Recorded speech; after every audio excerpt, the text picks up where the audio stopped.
It's points in their last 10 games and 8-0-2 during that time. The Stars escape with a shootout win on a night when the Pittsburgh Penguins played really well, and it certainly wasn't a night where the locals were hitting on all cylinders, but the hockey world has a way of evening things out. Remember, the Stars had a few of OT losses earlier this year, so the hockey gods were on their side tonight. Let's spit some facts for you, and one fact is that Spits and Suds is truly appreciative of you listening. Thank you so much for making it a banner 2025 year. You guys are absolutely awesome. And welcome to tonight's program. Like I said, the Stars points in 10 straight games. What an accomplishment. They actually did pull off 10 straight games in 2025, but it was last season, the first time they pulled it out, and now they have done it again. I'm Gavin Spittle of 1053 The Fan. Thank you so much for listening and supporting Spits and Suds. It is truly appreciated. Hey, we saw some great people. I was actually in the barn tonight, and it was really, really cool. Fuzzy Wuzzy Boom Boom was there. Just a bunch of people. Andrew Epps was there. Spits and Suds listener. We saw Millsy at Newey Fan was there. Had a great discussion in between the first and second period. So absolutely awesome seeing you guys tonight. And thanks again for your support. Hey, let's thank the On-Time Experts. They are supporting local hockey in DFW. I actually got a great text the other day. A new listener of Spits and Suds says, "Thank you so much. I'm now a follower of Spits and Suds. And by the way, I probably should hire the On-Time Experts." Yes, you should hire the On-Time Experts because they truly are supporting local hockey in DFW. Tonight at the AAC, for example, if you were there, you saw that beautiful orange Zamboni, the On-Time Expert Zamboni on the ice. You saw that beautiful On-Time Experts logo on the scoreboard. And their goal is to keep you comfortable as a Stars fan all season long as the official HVAC company of the Dallas Stars. And they're running a bunch of December specials. If you haven't taken advantage of a first-time customer, now's your opportunity. And why do they keep extending this offer? Because so many of you are taking them up on it. What am I talking about? That $59 AC furnace tune-up cleaning. It's a great time to optimize your system. Peace of mind, Spits and Suds listeners, that your heat is going to be coming on and optimized at your full capacity. Listen, that $59 is going to save money off your power bill. And it's not just for this winter. Think about it. Your AC unit will be optimized for the spring and this summer. Let them do a full inspection. They also have great savings on installation of your new water heater. So if your water heater busts, that's $250 off from the On-Time Experts. Drain cleaning, money off any heating repairs, AC repairs. They do it all. Why do they keep extending these offers? Because they want to give you discounts. They want to earn your business for life. Even after nearly 5 stars with almost 6,000 reviews, they're still working hard to have you as a customer for life. Same-day service guaranteed. I've used them multiple times for both heating and plumbing. Love me some On-Time Experts, so show them some love. TheOnTimeExperts.com. So let's talk Stars fans. I think we all agree the Stars did not have their best game tonight. Penguins did a great job clogging things up. Stars really struggled for space on 5-on-5. Penguins, I thought, were the better team, specifically on 5-on-5. Glenn Gulletson, after the game, thought so as well. He thought the Penguins were better than the Stars. And this is a run of a few games. The Stars really struggled against the Rangers on 5-on-5. So although you're getting some players back, you have had some down games. Now, the good news is you're picking up points. And that inevitably is carrying this team right now. So you did have some positives on the night. And one of those positives is even though the Colorado Avalanche have only 2 regulation losses in 29 games, which is just absolutely mind-boggling. I think the other mind-boggling aspect, if you're an Avs fan, is that the Dallas Stars are now only 3 points back from first place. The Stars are also very quietly putting some distance between them and the Minnesota Wild, who they'll face later this upcoming week. It'll be on Thursday night, because they are now 10 points up on the Wild, and they've played one more game. So the Wild do have a game in hand, but a few weeks back, when the Wild were playing really well before struggling on the West Coast in Canada, the Wild were like 2 or 3 points back from overtaking the Stars. So the Stars have done a nice job in the past couple of weeks as spreading that lead out. Let's talk about some of the positives on the night. Great to see the return of Matt Duchene and Nils Lundkvist. I thought both really looked comfortable. You got to give credit to the Stars training staff and the strength and conditioning staff of the Dallas Stars, because Matt Duchene and Nils Lundkvist, it's not like they needed to be on a kind of a minute watch. I mean, both looked outstanding. They're in shape. They're ready to go. I mean, both had pretty extended away from the ice. But I thought Lundkvist, who skated 6:15 in the game, I thought he made some real good decisions on both ends. Matt Duchene started on the fourth line. You saw him in different areas. Glenn Gulletson immediately put him back as one of the Stars' 3 shooters. So I thought that was a nice confidence boost from the coach. So it's great to have both players back. Let's see how they respond. We'll find out more after the flight to Winnipeg as far as the full recovery for both. And even more good news ahead, because the talk is that Thomas Harley could join the team sometime next week. And that will be an absolute huge energy boost for this team. You see the little things when you say, oh man, we need Thomas Harley back. One of those examples of missing Thomas Harley came in overtime, 3-on-3. And as good as Esa Lindell is, he could not push the play like Harley, and you needed Miro Heiskanen to jump over the boards and get back in the play. Because it's all about puck possession, but it's also about creating those odd man opportunities, because on 3-on-3, you have so many 2-on-1 or breakaway opportunities.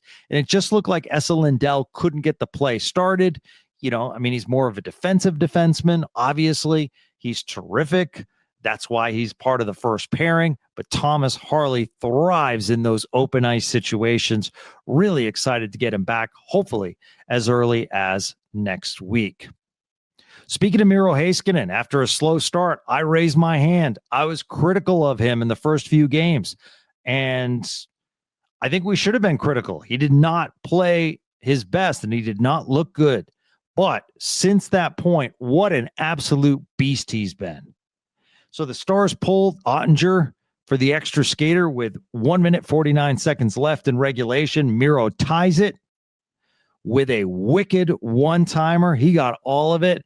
Boy, what a great screen, by the way, from the captain, Jamie Benn. You know, you look at those like small nuances of a game that are not going to show up on the score sheet, and go to NHL.com if you'd like and look at that tying goal and watch the rotation of Jamie Benn in front of Tristan Jarry. And Jamie does a real nice job as far as movement and blocking Jarry's view. Now, even if Jarry saw it, was a terrific one-timer, high away post. So just a beautiful shot. And I mean, we have to highlight Tristan Jarry. What a comeback story he's having this year in goal. One of the many great stories for the Pittsburgh Penguins. My goodness, did Erik Karlsson look great. Erik Karlsson looked like a 26-year-old defenseman out there tonight. He looked terrific. I mean, credit to the Pittsburgh Penguins. I can absolutely see why the Pittsburgh Penguins are just outside the top 3 in the Metro Division, and they're the number 1 seed as far as a wild card. They are tough to play against. They clog things up.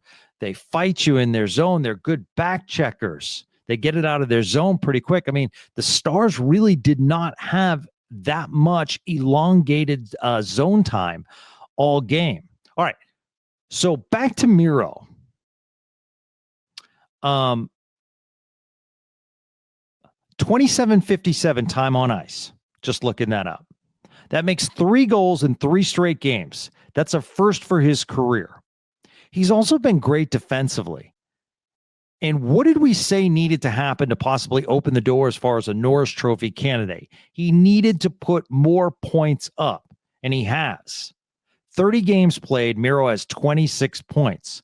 And I think some Norris voter eyeballs certainly are looking at Miro Heiskanen.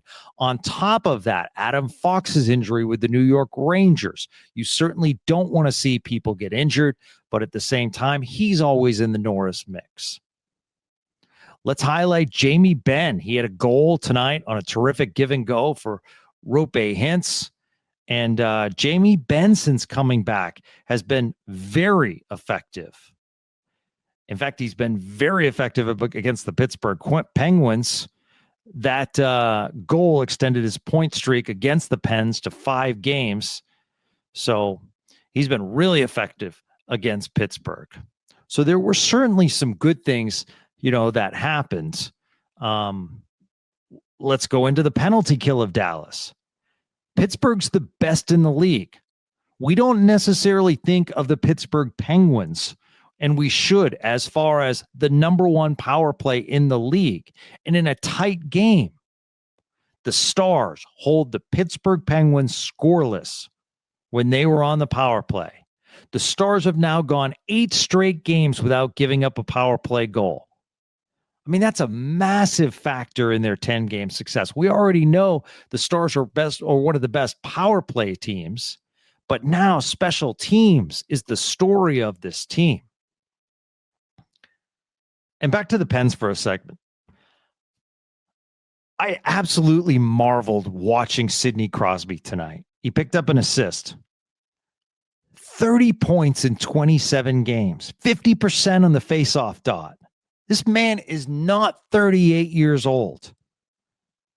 I was just watching his passing, how crisp it was, his two-way game. And if you caught the beginning of the 3-on-3, not only does Sidney Crosby fire up his other 2 skaters and Tristan Jarry before coming on the ice, when that puck's dropped, the Stars won the faceoff. And the Stars had a tough night on the faceoff dot. But Crosby shows his speed and almost gains possession as that puck goes to the corner. He put a lot of pressure on the Stars. If I was starting a team from scratch, I'm just telling you, Sidney Crosby would be my first pick. I know there's McDavid. Nathan McKinnon would certainly be up there. But that all-around game, which was featured tonight from Sid the Kid, is just so special to watch. Worth the price of admission.